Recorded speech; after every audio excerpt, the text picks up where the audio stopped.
Thank you all for being here. Before we begin, we're thinking about certain things that we're just starting to look at. David Bernhardt is, as you know, going through the process of becoming Secretary of Interior from acting. He's done a fantastic job, and I think he will continue, and we look forward to that. We're thinking about doing on the 4th of July or thereabouts a parade, a Salute to America parade. It'll be really a gathering as opposed to a parade, I guess you'd have to say. Perhaps at the Lincoln Memorial, we're looking at sites, but we're thinking about doing something which would become perhaps a tradition, Salute to America on July 4th or July 4th weekend, somewhere around that area. And David, you're taking charge of that, and you'll see how it works out with schedules and everything else. And I think it could be a very exciting day. And the fireworks is there anyway, so we just saved on fireworks. You get free fireworks because it's already being done. So that's very good. So good morning and welcome to our cabinet meeting. As I said in my State of the Union address, I'm eager to work with both parties to deliver for all Americans. That's what we have to start doing. There's tremendous and quite unusual attitude on the other side. There's a lot of anger, and they're slipping extremely far left, and we don't want that to happen to our country. So we're working very hard with the other side, and hopefully positive things can take place. Since the election, we've created 5.3 million jobs, including more than 300,000 last month alone.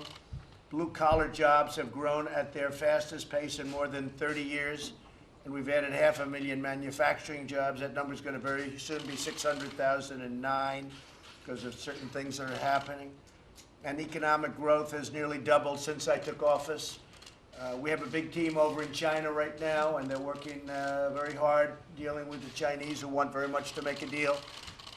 We'll see what happens, but the tariffs are bringing a tremendous amount of money to our Treasury, and as you read, of the 21 points, and actually the number would be 25 now on the areas that are taxed at 25.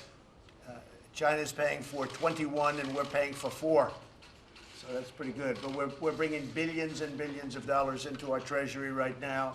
We'll see what happens, but they very much want to make a deal. Their economy's been hurt by the tariffs, and our economy is thriving like really never before. I mean, we're doing incredibly well. We have a lot of companies going to be announcing. They've already announced in some cases, and in many cases they have announced. They're moving back into the country. They want to be a part of the United States. It's like a miracle in the United States what's happening, but we have a lot of companies that have left in many cases. They left our country, and they're moving back, and that means a lot of jobs. Speaking of jobs, we have to have more people coming into our country because our real number is about 3.6, 3.7. It took a little blip up during the shutdown and went up to 4, and 4, any country would take a 4. But we're about 3.7, probably going lower. We need people, so we want to have people come into our country, but we want to have them come in through a merit system, and we want to have them come in legally, and that's going to be happening. We're doing very well in that regard, but we have tremendous numbers of companies, and you've been reporting on them. A lot of car companies are coming back to the United States. We want to keep the job boom going strong, and we must protect our economy, and we have to protect it from any attempts to impose socialism. Socialism does not work too well, and we don't want that as part of our country and as part of our heritage. We just can't have it. Everything would come to an end and rapidly, and then all of a sudden you'd see things happening and you'd say, what's going on? Whatever happened? But we're at a high point today, and we're going to go a lot higher. We have a long way to go, frankly, as far as I'm concerned, especially when we make the good trade deals and make the good military deals. As an example, as you know, South Korea, we defend them and lose a tremendous amount of money, billions of dollars a year defending them. They agreed at my request, and working with Secretary Pompeo and John Bolton, they agreed to pay yesterday $500 million more toward their defense. $500 million with a couple of phone calls. I said, why didn't you do this before? They said, nobody asked. So it's got to go up. It's got to go up. Right now, it costs us $5 billion a year to defend. As an example, South Korea, we have a great relationship and with President Moon, and we're doing great things, and North Korea is coming along. South Korea is just an example. But South Korea is costing us $5 billion a year, and they were paying about $500 million for $5 billion worth of protection. And we have to do better than that. So they've agreed to pay $500 million more, and over the years it'll start going up. And they will be terrific, and they've been very good. We've had a really strong, we made a new trade deal with South Korea. And the same thing will go with Japan, and the same thing will go with Saudi Arabia and many others. I mean, we protect Saudi Arabia. They've got nothing but cash, and we protect them with great subsidy. We give Saudi Arabia subsidy. It should be the other way around as far as I'm concerned, right? So a lot of things are happening, and all of this inures to the strength of our country and to our economy. And so we're looking forward to seeing that.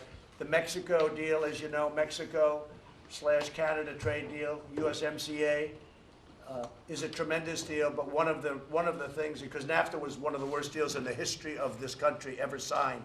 It cleaned out our jobs and our company. It was just a terrible, terrible thing that we signed NAFTA. So this is the NAFTA replacement. Has nothing to do with NAFTA. And one of the things that make it very hard, it's very hard for a company financially to leave our country under the USMCA. Very, very prohibitive to leave. And that was the thing I wanted more than any other element. I said, I don't want these companies going and leaving and going to Mexico and Canada. They've got their own companies. I don't want to do that. We lost 25% of our automobile industry to Mexico. We lost 30% to a combination of both, Canada and Mexico. So that's wielding its way through, and I guess it's hitting Congress very shortly, and we'll see how that does. But that's a great deal, and it's a very labor-friendly deal. It's a deal that the workers of our country will love. 1 in 3 women, as you know, are sexually assaulted on the long journey north. We want to stop that. We want to stop those journeys. The way you do that is with barrier security, a wall, and making a lot of progress. In fact, I noticed yesterday when I got to El Paso, they had signs, finish the wall instead of build the wall, because we're doing a lot of wall right now. Just started a big portion of the wall in the Rio Grande Valley, which is now the biggest area for people coming in. We've sealed up a lot of the areas where people come in, but they're looking for the soft spots, and they come up in a caravan and they look for the areas without any barrier. And that's where they like to come in, and we grab them, and it's a very tough situation. We could save billions and billions of dollars in cost, and hundreds of billions of dollars in drugs and what they're doing to us with drugs. And so much of it comes through. And don't believe people when they say it all comes through the portals. It doesn't. The ports of entry. It comes through, the big loads come through the border where you don't have wall, where they can drive a truck, a big truck loaded up with drugs, or loaded up with, as they call it, human cargo. Human cargo. These are traffickers. These are the worst people on earth. And they don't come through the ports of entry with people in the back of a car tied up. You can never do that. They come through areas where there's no barrier. So we'll see what happens. I got reports last night when I was going out to speak. We had, by the way, a massive crowd, and my competitor had very few people, but the press didn't report it that way. The press reported it like 2 speeches. We had a competitor that decided to challenge me with the crowds, and he failed very badly. From what I hear, he had less than 1,000 people. And we had a packed arena, and we had probably 25,000 people outside of the arena. It was an incredible night in Texas, I can tell you that. It was really amazing. But as I'm going on stage to speak, they're telling me about the committee came out with a deal. And, you know, they went over it very briefly. Then I went over it briefly last night, but it was 3 o'clock in the morning. And I can't say I'm happy. I can't say I'm thrilled. But the wall's getting built, regardless. Doesn't matter, because we're doing other things beyond what we're talking about here. So we'll see what happens. We're having a meeting on it later. It's really obstruction. The Democrats want everybody to be able to come into our country. We have many criminals. When you look at the numbers of criminals that are nabbed, I mean, I'm looking at numbers that are incredible. This card was just given to me by Secretary Nielsen. And assaults, 99,000 assaults.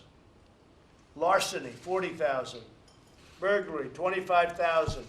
Fraudulent activities, 25,000. Damage and stolen property, 17,000. Sex offenses, 13,552. Sexual assaults, 10,468. That's sexual assaults on people that live in our country by people that are coming illegally across our borders. In many cases, people that have come before I became president. What happens is we are working very hard. We're getting rid of tremendous numbers of MS-13. And the Democrats don't like us to get rid of MS-13. Now, you figure that one out. These are violent people, and they don't like us to get rid of MS-13. So, robberies, 11,177. Kidnappings, 4,112. Murders, 3,914. Okay? So these are people that ICE is dealing with, and nobody can deal with them more effectively. There's probably no group in this country that does so much, and it's really so little respect or love as ICE. It's really a terrible thing. They're doing an incredible job. One other thing I might want to say is that anti-Semitism has no place in the United States Congress.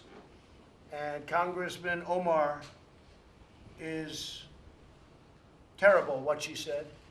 And I think she should either resign from Congress, or she should certainly resign from the House Foreign Affairs Committee. What she said is so deep-seated in her heart that her lame apology, and that's what it was lame, and she didn't mean a word of it, was just not appropriate. I think she should resign from Congress, frankly. But at a minimum, she shouldn't be on committees, certainly that committee. And with that, we're going to have a meeting. Our cabinet is doing really well. I tell you, we're doing great. Our country is doing great. Stock market's up tremendously today. Of course, I haven't seen it in 15 minutes, so, you know, anything's Larry Kudlow, anything is subject to change. Huh? But so far, so good. And we're hitting new records with growth. We're hitting new records with the economy. We've hit many new records on unemployment. More people working today in the United States than at any time in the history of our country. We're getting very close to 160 million people. And we've never had anything like that, which tells you that we have to have people come into our country. Great people from the areas that we're talking about. But we want them to be productive, and we want people that are going to love our country and help our country. So I want to thank our cabinet. The cabinet's doing a fantastic job, really unsung job, because members of this cabinet, there are those people that say this is one of the best cabinets this country has ever had. I happen to agree. I happen to agree. We have great, great people in our cabinet, and I want to thank you all very much for doing a fantastic job. Thank you very much. And Matt, I guess maybe at some point there'll be a vote, and maybe at some point you won't be doing what you're doing. Come here. I think you've taken a tremendous amount of abuse. You handled yourself incredibly last Friday. But on behalf of all of us, I want to thank you very much. Matt Whitaker.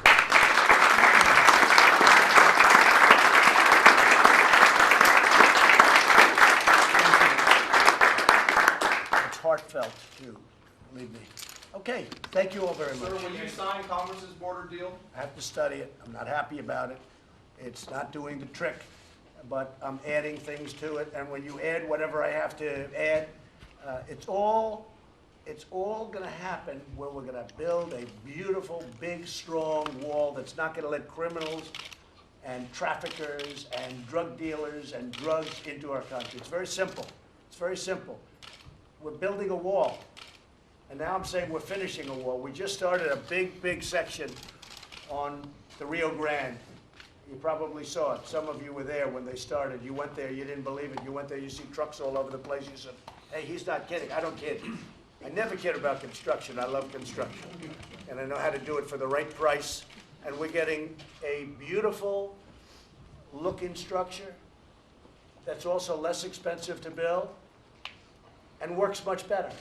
That's a good combination of events, because it was crazy what they were putting up. In fact, I happen to think that the walls that they were building were so unattractive and so ugly that walls got bad names, okay, if that means anything. But they were so ugly, with rusted steel and big ugly plates on top that were all tin canned. It's called tin canned, where they're wavy, because the heat makes them expand and contract, and they tin can. I said, why didn't you paint the steel? Well, sir, we saved money by not painting it. I said, yeah, but it's going to rust. You have to paint. I've ordered a lot of steel. I've never seen in my whole life steel come to me that was unpainted. This can only happen at the border. It wasn't me. It was our past geniuses. So I can tell you that, am I happy at first glance? I just got to see it. The answer is no, I'm not. I'm not happy.